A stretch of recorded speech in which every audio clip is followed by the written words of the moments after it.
الرجيم بسم الله الرحمن الرحيم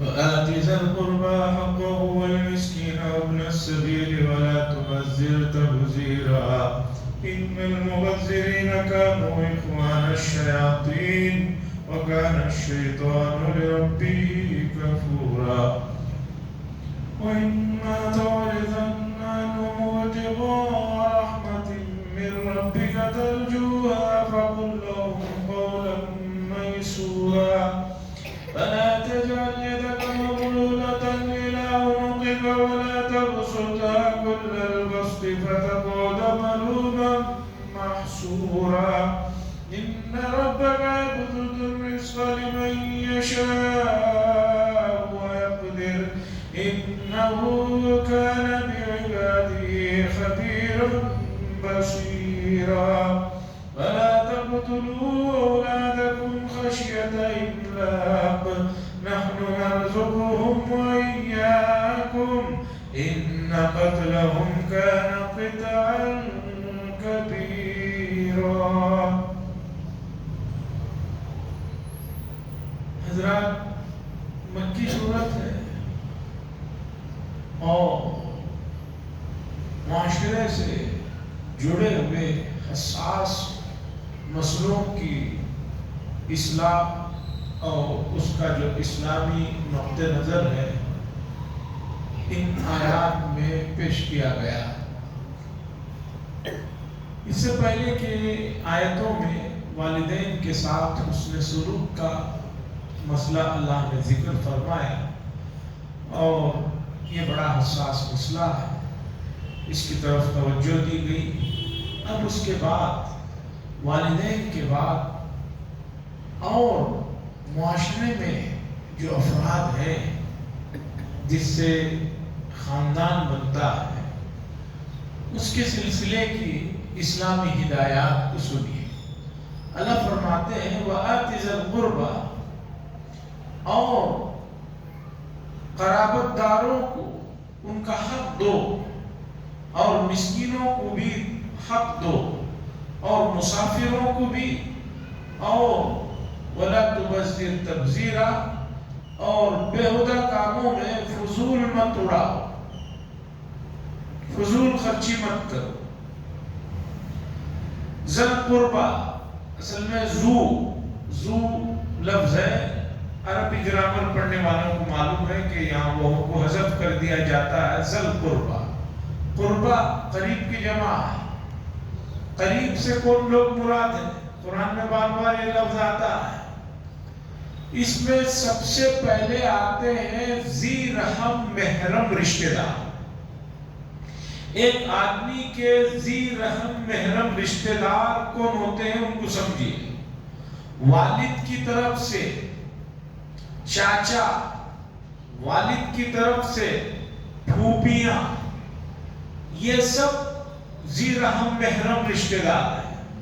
والدہ کی طرف سے خالائیں، والدہ کی طرف سے ماموں حضرات، یہ قریبی رشتہ داروں میں ان کا شمار ہوتا ہے. پھر ان کے جو رشتہ دار ہیں، پھر ان سے جڑے ہوئے جو رشتہ دار ہیں، یہ ان کا دوسرا نمبر آتا ہے. چاچا ہیں، تایا ہیں، چاچا ہیں، پھر ان کی اولاد ہے. یہ سب ذی رحم محرم رشتہ دار ہیں، قریب کے رشتہ داریاں ہیں. پھر اسی طرح ایک آدمی کی سگی بہنیں ہیں، بہنوں کے بچے ہیں، بچیاں ہیں، بھائی کے بچے اور بچیاں، ذی رحم محرم. بھتیجی سے پردہ نہیں ہے، کیوں؟ ذی رحم محرم رشتہ دار ہے. بھانجی سے پردہ نہیں ہے، کیوں؟ ذی رحم محرم رشتہ دار ہے. جن سے نکاح کرنا ہمیشہ کے لیے حرام ہے وہ رشتہ دار ذی رحم محرم کہلاتے ہیں. مسئلہ سمجھیے کہ جن سے کبھی بھی نکاح نہیں ہو سکتا وہ ذی رحم محرم ہیں. ان کے سلسلے میں کافی مسائل ہیں ڈسپوٹ. جن سے کبھی نہ کبھی نکاح ہو سکتا ہے وہ ذی رحم محرم رشتہ دار. مثال کے طور پر ایک آدمی ہے، شادی کیا ہوا، اب اس کی بیوی کی جو خالہ ہے، بیوی کی جو بھانجی ہے، ان سے نکاح فی الحال درست نہیں ہے، لیکن خدا نخواستہ بیوی کا انتقال ہو جائے تو بیوی کی خالہ سے نکاح درست ہے، بیوی کی بھانجی سے نکاح درست ہے، بیوی کی بھتیجی سے نکاح درست ہے۔ شریعت نے ذی رحم محرم رشتہ داروں کے سلسلے میں کہ رشتے ختم نہیں ہو بڑا خیال رکھا، یعنی ایک عورت اس کی ذی رحم محرم، اس کی بھتیجی یا اس کی بھانجی، وہ اور یہ خالہ بھانجی بھتیجی ایک آدمی کے نکاح میں بیک وقت نہیں جمع ہو سکتے۔ کیوں؟ قریبی رشتہ ہے تو رشتے میں تعلقات میں فرق آئے، رشتے ازدواج میں فرق آئے۔ ہاں انتقال ہو گیا یا کچھ اور مسئلہ ہو گیا تو اس عورت کی بیوی کی خالہ سے بھی نکاح درست ہے، بھانجی اور بھتیجی سے بھی درست ہے اگر انتقال ہو گیا یا کچھ اور چھوڑ دیا مسئلہ۔ ذل قربہ قریبی رشتہ داروں کو دو ان کا حق، اس میں یہ نہیں ہے کہ وہ آپ کو کچھ دے تو آپ ان کو دو۔ بہت سے مالداروں کے قریبی رشتہ دار بڑی نازک حالت میں، لیکن یہ آدمی اپنے قریبی رشتہ داروں کو اس لیے نہیں دیتا کہ یہ کہتا ہے کہ بھئی وہ لوگ مجھے دیکھتے ہیں تو سلام نہیں کرتے، ہمارے سامنے آ کر جھک کر نہیں کھڑے ہوتے، اس لیے میں ان کو نہیں دیتا ہوں، دوسروں کو دیتا ہوں۔ یہ درست نہیں ہے۔ وہ آ کر جھکے سلام کریں تب آپ دیں گے تو پھر اس کا کوئی ثواب نہیں ہے۔ وہ منہ موڑ رہے ہیں تب بھی آپ کے قریبی رشتہ دار ہیں، آپ ان کو دیں گے ڈبل ثواب ہے، نہیں دیں گے دوسروں کو دیں گے سنگل ثواب ملے گا، اور ان کو نہ دینے کی وجہ سے ان کے حقوق کی نا تلفی ہونے کی وجہ سے الگ پکڑ ہے۔ والمسکین، مسکین وہ آدمی کہ جس آدمی کے پاس دوپہر میں کھایا تو شام کے کھانے کا مسئلہ ہے، ایسے لوگوں کی طرف بھی شریعت نے کہا توجہ دو۔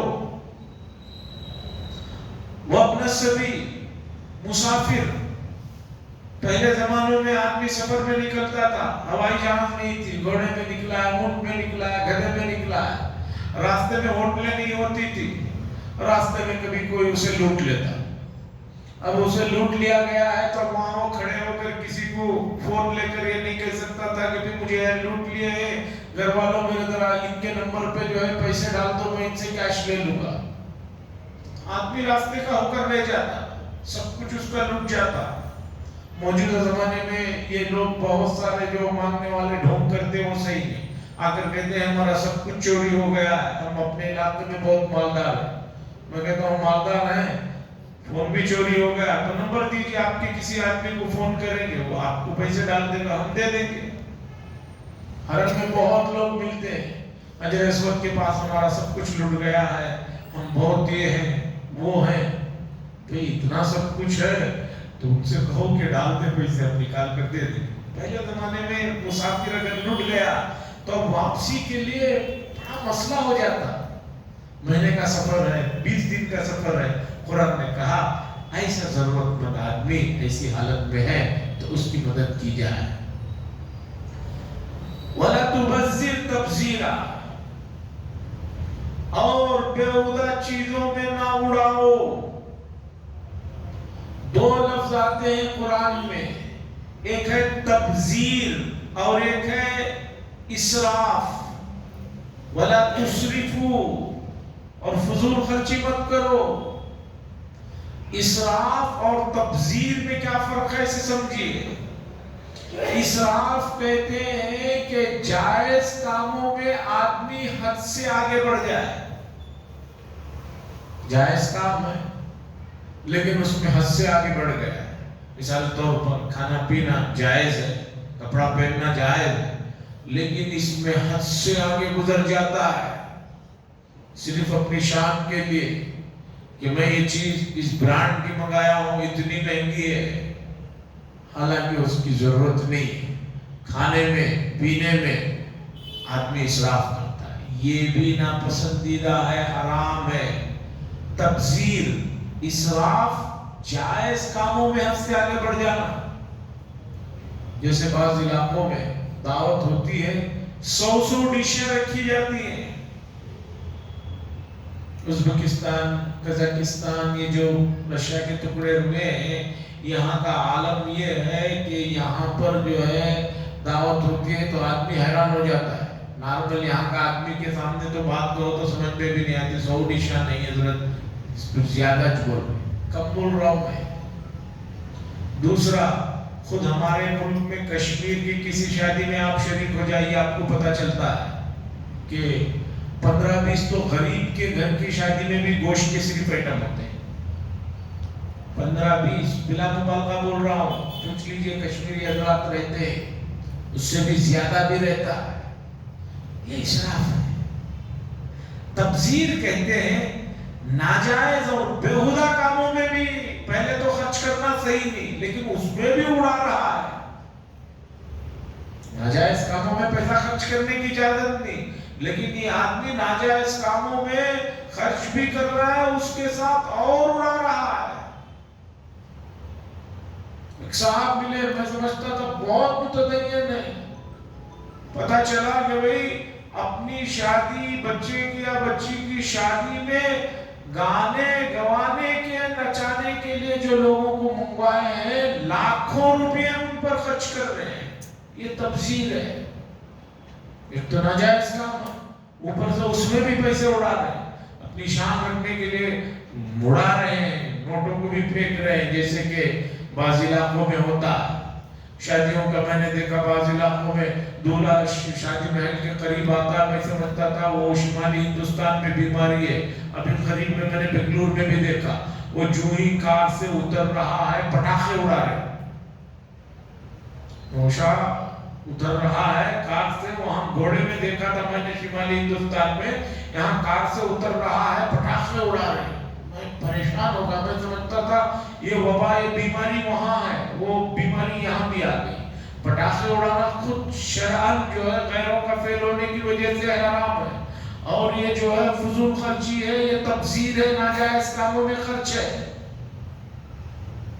اتنے اڑے پٹاخے، اتنے اڑے، میں تو پریشان ہو گیا۔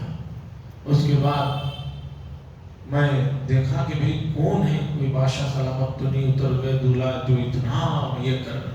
پھر قریب سے جا کر دیکھا دولہا کو، تو وہ مشہور اردو کی کہاوت ہے، یہ منہ اور مسور کی دال۔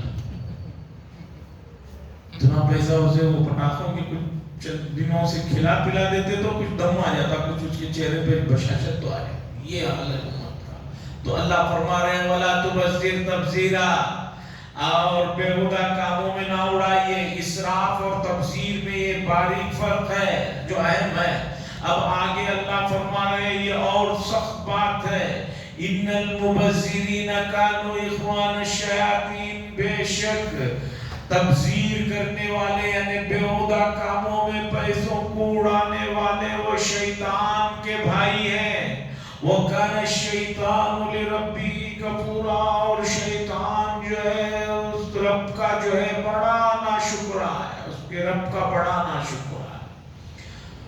مفسرین نے یہ نقطہ لکھا ہے، قرآن مجید میں گناہوں کے سلسلے میں جو وعیدیں آئی ہیں، ان میں سب سے سخت وعید جو ہے فضول خرچی والوں کے لیے آئی ہے۔ دوسری جگہ اور بھی گناہوں کی سزاؤں پر سختیاں آئی ہیں، لیکن تبذیر کے بارے میں اللہ کہہ رہے ہیں کہ یہ جو کام کر رہے ہیں یہ شیطان کے بھائی ہیں۔ شیطان کا بھائی خود بھی شیطان۔ موجودہ زمانے میں تبذیر اور اسراف پر کوئی زیادہ بات ہوئی تو سمجھیے کہ مشکل پیش آ جائے گی۔ جو کہتے ہیں بھی یہ کون ہوتے ہیں بولنے والے، قرآن کہہ رہا ہے، اور مفسرین نے عجیب نقطہ لکھا ہے کہ تبذیر اور اسراف پر اتنی سخت وعید اس لیے آئی ہے کہ دوسری چیزوں میں کوئی نہ کوئی فائدہ ہے ظاہری، لیکن تبذیر اور اسراف میں کسی طرح کا نہ دنیا میں فائدہ ہے نہ آخرت کا فائدہ۔ لوگ یہ سمجھتے ہیں نام ہوگا، امت کا حافظہ میموری پاور بہت زیادہ ہے، آپ 350 ڈشیں کھلائیے یا 500 ڈشیں کھلائیے، رات گئی بات گئی، صبح ہوتے ہی سب بھول جاتے ہیں۔ ان المبذرین کانوا اخوان الشیاطین، بے شک تبذیر یعنی حد سے بڑھنے والے اور بیہودہ چیزوں میں پیسہ اڑانے والے وہ شیطان کے بھائی ہیں، اور شیطان جو ہے وہ کان الشیطان لربہ کفورا، اور شیطان جو ہے اپنے رب کا بڑا ناشکرا ہے، تو تم بھی ناشکرے نہ۔ تو تبذیر اور اسراف کے سلسلے میں بات یہاں پر میں ختم کر دیتا ہوں، اس لیے کہ یہ موضوع ایسا ہے کہ اس پر کچھ سخت سست کہا جائے بہت جو ہے مسئلہ ہو جاتا ہے۔ علامہ اقبال کا شعر ہے، وہ کہتے ہیں اپنے بھی خفا ہیں مجھ سے بیگانے بھی ناخوش، اپنے بھی خفا ہیں مجھ سے بیگانے بھی ناخوش، میں زہر حلال کو کبھی کہہ نہ سکا خط، جو زہر ہے اسے میں میٹھی چیز تو کہہ نہیں سکتا۔ اسراف کی وجہ سے امت مسلمہ کی سلطنتیں تباہ ہو گئی۔ اگر امت کی سلطنتوں کے جانے کے پیچھے کی تاریخ پڑھیں گے، تجزیہ پڑھیں گے، تو پتہ چلے گا کہ حکومتیں جو تباہ و برباد ہوئی وہ ایک دوسرے سے آگے تبذیر میں بڑھنے کی وجہ سے جو ہے تباہ و برباد ہوئی۔ اور تبذیر کا ابھی بھی بھوت شمالی ہندوستان کے بعض علاقوں میں دیکھا اتنا ہے۔ مہر کتنا ہوئی؟ 700 گرام سونا۔ ایک شادی میں دیکھا میں 20 لاکھ روپے مہر۔ میں سمجھا کہ بھئی کوئی راجہ مہاراجہ قسم کے لوگ ہوں گے، لیکن لوگ نارمل تھے۔ میں نے پوچھا بھئی یہ جو بن رہے ہیں یہ دیتے بھی ہیں یا ایسے ہی بنتے ہیں؟ کہا نہیں، وہ صرف نام کے لیے بن رہے ہیں، دیتے تو اس میں ایک ڈیلا بھی نہیں ہے۔ میں نے کہا یہ تو بہت بڑا گناہ کبیرہ ہے۔ کہا اس کے بعد کے نکاح میں آئیں گے لوگ، وہ 700 مانگا ہے تو یہ 800 مانگیں گے، وہ 20 لاکھ مانگا ہے تو وہ 50 لاکھ آئیں گے، دینا کچھ نہیں ہے۔ اور اگر آدمی پہلے مر گیا، عورت بیوہ ہو گئی، اسے لا کر میت کے سامنے جب عین موقع پر اٹھا رہے ہوتے ہیں، میں نے دیکھا معاف کر دو، بولو معاف کر دو، معاف کر دو۔ اب وہ معاف نہیں کرے گی تو کیا اس مردے کو اٹھا کر بٹھائے گی؟ وہ معافی کا کوئی اعتبار نہیں ہے۔ مہر حق شرعی ہے، فوراً ادا کرنا۔ ابھی ہمارے ادھر کیرلا وغیرہ کے علاقوں میں بہت اچھا رواج ہے، جتنا بھی مہر مانگا جاتا ہے امام اسی وقت نکاح پڑھاتا ہے جب وہ مہر کا شکل جو سونے کی شکل میں ہے وہ لا کر ہاتھ میں رکھا جاتا ہے، اس سے پہلے نہیں پڑھاتے۔ بھٹکل میں بھی تقریباً کے آس پاس یہی علاقے میں یہ رواج ہے۔ ہمارے یہاں پیسوں میں باندھنا جاتا ہے، مہر پیسوں میں کبھی بھی نہ باندھے، 7,000 10,000 50,000 کبھی نہ باندھے، اس لیے کہ پیسوں کی قیمت ہمیشہ گرتی رہتی ہے۔ سونے میں باندھے، 50,000 دینا ہے تو 50,000 کو موجودہ زمانے میں آ رہا ہے 6 گرام سونا، تو 6 گرام سونا باندھی ہے۔ ورنہ جو ہے مہر آپ 40 سال بعد دیں گے، پتہ چلا کہ بھئی وہ مہر اس پیسوں کی قیمت ہی نہیں ہے۔ ایک صاحب حج کو جانے سے پہلے مجھ سے مسئلہ پوچھا، میں اپنی بیوی کا مہر چکانا چاہتا ہوں۔ میں نے کہا مہر کتنا تھا؟ کہا 500 روپے تھا، میں 1,000 روپے دینا چاہتا ہوں۔ میں نے کہا جس زمانے میں آپ نے مہر مانگا تھا 500 روپے میں سونا کتنا آتا تھا پہلے وہ بتائیے۔ انہوں نے کہا اس زمانے میں کم از کم 50 سے 60 گرام سونا آتا تھا۔ میں نے کہا 60 گرام سونا دیجئے یا پیسے دیجئے۔ اب موجودہ زمانے میں 500 روپے یا 5,000 روپے بھی آدمی لے کر سونے کے دکان میں اندر داخل ہوگا تو اسے مار کے باہر بھگا دیں گے، نکل لو گے، 5,000 میں کچھ نہیں آتا، دیکھ لو، صرف دیکھنے کے پیسے لگتے۔ وَكَانَ الشَّيْطَانُ لِرَبِّهِ كَفُورًا، حکومتیں اور بڑے بڑے جو یہ برباد ہوئی وہ یہی ہے۔ اور آپ کو بتاؤں گجرات کے فسادات کے بعد، گجرات میں جو فسادات ہوئے تھے اس کے بعد مولانا خلیل الرحمن سجاد نعمانی صاحب نے مستقل دورے کیے تو ایک جگہ انہوں نے یہ بات کہی اور پرسنل بھی ذکر کیا کہ جو لوگ اس میں شریک تھے ان سے ان کے بڑوں سے بات ہوئی تو پوچھا گیا کہ ایسا کیوں کیا تم لوگوں نے؟ تو ان لوگوں نے جنہوں نے فساد میں حصہ لیا، لوگوں کو مارا، یہ سب کیا، انہوں نے بتایا کہ ہم